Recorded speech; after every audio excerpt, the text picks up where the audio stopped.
आज जो हमने चीज़ पढ़नी है उसका नाम है interference of light in thin film. Interference हम किसे कहते हैं? लाइट की जब दो या दो से ज़्यादा वेव आपस में कंबाइन होती हैं, मिलती हैं, तो इस प्रोसेस को हम इंटरफेरेंस कहते हैं। चूंकि लाइट भी एक वेव है, तो जब दो या दो से ज़्यादा लाइट वेव मिलती हैं तो वो इंटरफेरेंस का फिनोमेना परफॉर्म करती हैं। जबकि अगर हम बात करें थिन फिल्म की, तो ये एक ऐसी शीट होती है, एक ऐसी आप कह लें पतला सा पेपर तो नहीं कह सकता मैं, लेकिन शीट होती है जिसकी थिकनेस की अगर हम बात करें, जो कि रेंज करती है thickness ranging from a few nanometres to a few micrometres. मतलब एक ऐसी शीट जिसकी अगर थिकनेस या आप कह लें मोटापा कह लें, या मोटा होना जो है वो कितना मोटा है कितना पतला, तो वो उसकी जो रेंज है वो नैनोमीटर से माइक्रोमीटर की रेंज में होती है। जैसे कि अगर हम इस सोप बबल की बात करें, तो ये जो सोप बबल होता है, अगर मैं इसकी शीट की बात, सॉरी इसके जो ये जो भी शीट आप कह लें बबल सा होता है, इसकी अगर मैं थिकनेस की बात करूं, तो ये जो थिकनेस है ये इतनी पतली होती है कि अगर मैं इसकी मतलब आप कह लें नैनोमीटर्स से माइक्रोमीटर्स की रेंज में होती है। अब नैनोमीटर्स का क्या मतलब है? 10⁻⁻�9 मीटर्स, जबकि माइक्रो मतलब होता है 10⁻⁻6 मीटर। यानी अगर मैं इसको लिखूं तो ये आपके पास क्या होगा? 9 0 1 से पहले, यानी आप इसको मैं अगर लिखूं तो ये आपके पास ये इतना ये वाला नंबर जो कि देखिए वन से कितना छोटा है, बहुत छोटा नंबर है ना। तो इतने मीटर बेसिकली इसकी थिकनेस होती है, और माइक्रो जाहिर है इस तरह फिर आपके पास 5 0 और 1 आ जाता है। तो ये इतनी पतली शीट, इसको बेसिकली थिन फिल्म हम कहते हैं। और जब भी लाइट इससे लग के वापस आती है, तो वो लाइट जो है रिफ्लेक्ट होके वापस हमें जब आती है तो वो इंटरफेरेंस परफॉर्म करती है, यानी वो मिलती है, और हमें इस तरह का एक पैटर्न नजर आता है, जो कि आपको एक डिफरेंट कलर नजर आ रहे हैं सोप के ऊपर। तो ये क्यों होते हैं? इंटरफेरेंस ऑफ लाइट की वजह से, जो कि इस थिन फिल्म से हो रही है। तो इसको अब डिटेल हम देखते हैं इसकी, और वो जो डिटेल है वो हम इस एक तस्वीर से समझते हैं, जिसके अंदर मैं थोड़ा लेबल ऑलरेडी करके ले आया हूँ, जिसमें आप समझें कि ये जो ब्लू कलर के आपको नजर आ रहा है, ये वो सोप बबल की पतली फिल्म है, जिसको हमने थिकनेस ऑफ फिल्म बोला है, कि यहाँ से यहाँ उसकी क्या है? थिकनेस है, जो कि हमें पता है नैनोमीटर से माइक्रोमीटर की रेंज में। जबकि ये जाहिर है अगर आप देखें तो ये सोप वाली शीट है, तो ये डेंसर मीडियम है, जबकि बाहर जो हवा है वो एक रेयर मीडियम है। यानी जिसकी डेंसिटी कम होती है उसको रेयर मीडियम, जिसकी डेंसिटी ज़्यादा उसको डेंसर मीडियम। अब होता यह कि लाइट जो है वो, फ़र्ज़ करें एक लाइट जो है वो इसके ऊपर आके पड़ रही है, तो लाइट जो है उसमें से कुछ हिस्सा रिफ्लेक्ट हो जाता है, यानी लग के वापस आ जाता है इस सोप से, कुछ आगे चला जाता है, रिफ्लेक्ट हो जाता है, जिसको हम ये शो कर रहे हैं। और वही जो रिफ्लेक्ट वाला हिस्सा है वो जब डेंसर से वापस रेयर यानी हवा में जा रहा होता है, तो उसमें भी कुछ हिस्सा रिफ्लेक्ट हो जाता है यानी वापस, और कुछ हिस्सा रिफ्रैक्ट होके आगे चला जाता है। और वही जो रिफ्लेक्टेड हिस्सा है उसको आगे हम देखें तो वो वापस डेंसर से रेयर मीडियम में रिफ्रैक्ट होके आगे जाएगा। और ये जो ऑलरेडी पहले से निकला हुआ था रिफ्लेक्टेड वाला, वो जब ये वाला रिफ्लेक्टेड और ये वाला, जिसको अगर मैं ए कहूँ और ये बी वाला है, तो ये आगे जाके दोनों वेव हैं, लाइट हैं, जब ये मिलेंगी तो इंटरफेरेंस फिनोमेना परफॉर्म करेंगी, और हमारे पास एक आपके पास ये डिफरेंट कलर्स आप कह लें, या फ्रिंजेस जो डार्क और ब्राइट हमें इंटरफेरेंस में हमने पढ़े वो हमें नज़र आते हैं। जबकि ये जो रिफ्लेक्टेड है इसको हम नहीं देखेंगे, क्योंकि ज़ाहिर है आगे चली जाती है। हमारा फोकस इन दो वेव के ऊपर होगा। अब कैसे इंटरफेरेंस होती है, या इंटरफेरेंस को देखने के लिए हम थोड़ा सा रिवाइज कर लेते हैं इंटरफेरेंस ऑफ लाइट को। इंटरफेरेंस ऑफ लाइट के अंदर हमने बेसिकली ये बात पढ़ी थी कि जैसे मैंने बताया कि दो से ज़्यादा लाइट जो है, वेव जो हैं वो मिलती हैं, तो इंटरफेरेंस फिनोमेना होता है, जिसके अंदर दो तरह की इंटरफेरेंस होती है। एक होती है कंस्ट्रक्टिव होती है, एक होती है डिस्ट्रक्टिव। अगर वेव ऐसे मिलें, जैसे अगर आप देखें तो ये वेव है अगर, और ये एक वेव है, और मिलने के बाद इनका एम्पलीट्यूड बढ़ जाता है, यानी ये यहाँ सेंटर से मिड पॉइंट से या मीन पोजीशन से ऊपर तक जो डायरेक्ट फासला है, जो कि ये मेंशन है, इसको एम्पलीट्यूड कहते हैं। तो अगर आप देखें तो ये ज़्यादा है कंपेयर टू किसी एक वेव के। तो जब ये मिल जाती हैं और एम्पलीट्यूड बढ़ जाता है, तो वो हमारे के पास कंस्ट्रक्टिव इंटरफेरेंस। जबकि अगर ऐसे मिले कि वो सीधी एक वेव बन जाए बिल्कुल, जिसका एम्पलीट्यूड हो ही ना, उसको डिस्ट्रक्टिव इंटरफेरेंस बोलते हैं। और ये कब होता है? जाहिर है जब ये नीचे वाला ट्रफ और ये ट्रफ एक दूसरे के ऊपर आए, क्रस्ट के ऊपर आए, तब ये एम्पलीट्यूड बढ़ता है। जबकि अगर ट्रफ और क्रस्ट एक दूसरे के ऊपर आए, तो वो एक दूसरे को ख़त्म करके डिस्ट्रक्टिव इंटरफेरेंस करते हैं। अब ये चीज़ जो है अब हम आगे हम अपने उसमें वीडियो में अपने केस में देखेंगे।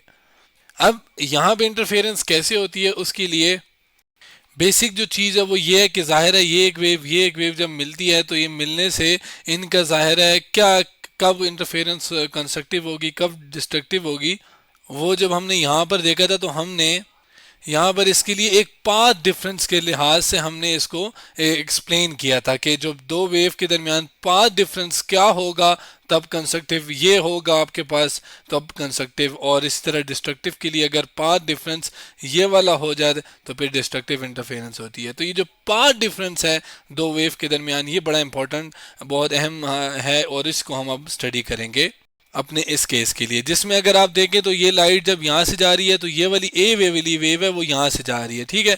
जबकि अगर आप बी वाले को देखो तो वो यहाँ से ओरिजिनेट होके जा रही है। तो अब इन दोनों में एक फ़र्क है रास्ते का ना, ये कम फासला इसने तय किया, इसने ज़्यादा किया है। तो ये जो थोड़ा सा फ़र्क आ रहा है जिसको पाथ डिफरेंस हम कहेंगे, उस पाथ डिफरेंस के बारे में अगर हम स्टडी करें कि वो पाथ डिफरेंस किन किन चीज़ों पे डिपेंड करता है, उन वो पहले बात करते हैं। फिर हम ज़ाहिर है जो भी इंटरफेरेंस होगा कंस्ट्रक्टिव डिस्ट्रक्टिव, उसके लिए फिर हम इस पर्टिकुलर केस के लिए कंडीशंस को देखेंगे। अब पाथ डिफरेंस जिसका मैं कह रहा हूँ कि किस चीज़ पे डिपेंड करता है, उसको स्टडी करने के लिए मैं वही तस्वीर ले आया हूँ। बस छोटा थोड़ा बहुत मैंने मतलब आप कह लें कि लेबल कर लिए। ये इंसिडेंट रे है, ये रिफ्लेक्टेड रे है, ये रिफ्लेक्टेड है, जबकि ये दूसरी रिफ्लेक्टेड रे है जिसको हम अभी देखेंगे, जिसको बी कह रहे हैं हम। जिसमें अगर आप देखें तो ये पाथ डिफरेंस है, ये वाला जो है ये एक एक्स्ट्रा पाथ जो कि इस रे बी वाले ने कवर किया, इसको हम पाथ डिफरेंस कह रहे हैं। और ये जो जिन चीज़ों पे डिपेंड करता है उसमें सबसे पहली जो चीज़ है वो है एंगल ऑफ इंसिडेंस।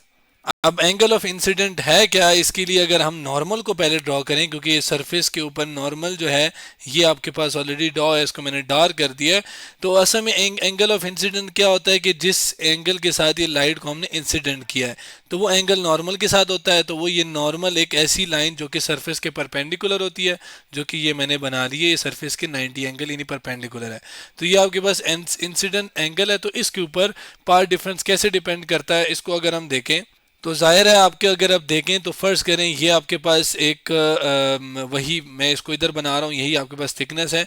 एक लाइट आप यूं फेंकते हो तो वो लाइट जो है रिफ्लेक्ट होकर यूं चली जाती है, जबकि दूसरे को आप यूं करके फेंक रहे हो, ठीक है। चलो इधर ही कर देते हैं। अब अगर आप देखो इन दोनों में जो एंगल है इसका कम है, जबकि इसका क्या है ज़्यादा है। जब ये वाली लाइट रिफ्लेक्ट होगी तो ये यूं करके होगी, यूं करके जाएगी, ठीक है। थोड़ा सा बेंडिंग आएगी जो कि नॉर्मल की तरफ आती है। अब अगर आप इन दोनों लाइट में देखो तो ये वाली जो लाइट रे है वो ज़ाहिर है यहाँ से रिफ्लेक्ट होकर जब यूं वापस जाएगी तो ये जो ये पाथ डिफरेंस कवर करेगी या पाथ कवर करेगी वो ज़्यादा होगी, जबकि ये वाली जो है ये कम होगी। अगर आप देखें तो ये पाथ जो है ये कम है कंपेयर टू दिस। तो ज़ाहिर है कब जब एंगल ज़्यादा हो रहा है तो जो पाथ डिफरेंस है वो भी ज़्यादा हो रहा है, यानी फ़र्क पड़ रहा है। तो बेसिकली एंगल ऑफ इंसिडेंट के ऊपर जो है पाथ डिफरेंस जो है वो इफेक्ट पड़ता है उसका, और एंगल ऑफ इंसिडेंट ज़्यादा होने से पाथ डिफरेंस भी क्या हो रहा है, ज़्यादा हो रहा है। दूसरी जो मतलब दूसरा जो फैक्टर है वो है आपके पास थिकनेस ऑफ द फिल्म। जो फिल्म है इसकी थिकनेस क्या है। जाहिर है अगर फिल्म जो है वो इतनी पतली है और जबकि दूसरी फिल्म जो है वो आपके पास इतनी है।